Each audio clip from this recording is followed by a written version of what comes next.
Yeah, maglilinis ng apartment at saka mag-go grocery kami. Aray ko! Ich spiele am Bulagman. Bulag mini again. Yeah? Bulag mini cleaning house. Go! Oh my God! It's raining! It's raining! It's raining! Skopilia.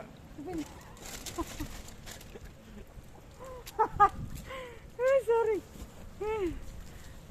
Sa sobrang excited ko sa snow kasi yan lumalakas na dyan, yun na yung nadala ko na yung basurahan dyan, parang isakay ko na rin sa sasakyan, kaya kinuha niya, tinapon niya doon.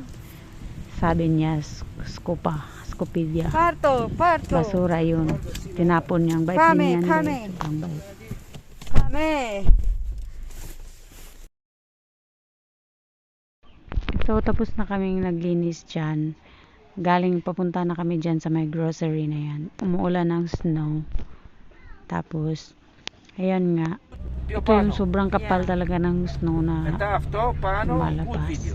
Good video. Yes. Tapos, pauwi na kami ng bahay niyan sa Buliagmeni. Kasi, galing kami naglinis ng apartment. Kasi meron yung amo ko pinaparentahan na apartment doon. Ako yung naglilinis kasi maya may dumarating na galing ibang bansa, galing Italy, galing Europe, Germany, ganun. Pumupunta sila dyan sa Greece kasi nagbabakasyon din. 1 week, 2 weeks, ganun. Tapos yung apartment na yun, iniiwan lang namin na open siya, may susi sa labas, pero malinis. Ayun. Yes. Sobrang lakas talaga ng snow. Big problem. Tapos nabato pa kami ng mga bata dyan, naglalaro dun sa labas. First time din nag-snow ng malakas din. That year.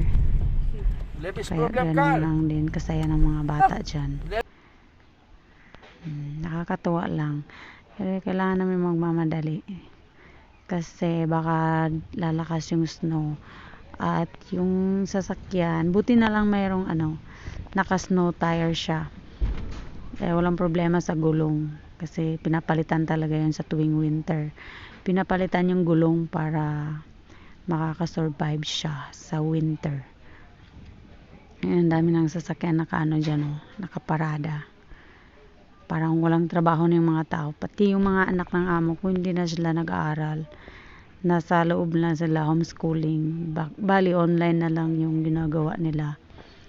Saka yun yung kasama ko laging driver. Mabait yan, sobrang bait lang. Amoy sigarilyo lang. Ngangamoy yan. Siya yung naghahatid sundo sa akin sa papunta ng grocery, papuntang maglilinis sa kabilang bahay, ganon. Ganun lang yung rotation ko dyan. Ito yung mga puno na yan, yun yung mga orange. Kapag namumunga din naman yan, sobrang asim. Kaya makikita mo. May mga pine tree dyan, guys. Sobrang ganda ng lugar.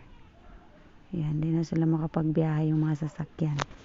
Kasi nga, may snow na. Yung iba nga, nakita ko pa dun sa may unahan na sobrang kapal na. Grabe.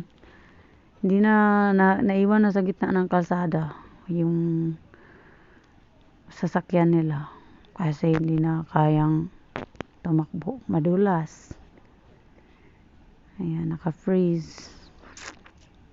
Hintayin na lang kung kailan matunaw yung ice na yan or kung may maglilinis ng daan. Minsan tinatapunan nila ng maasin daw yung daan dyan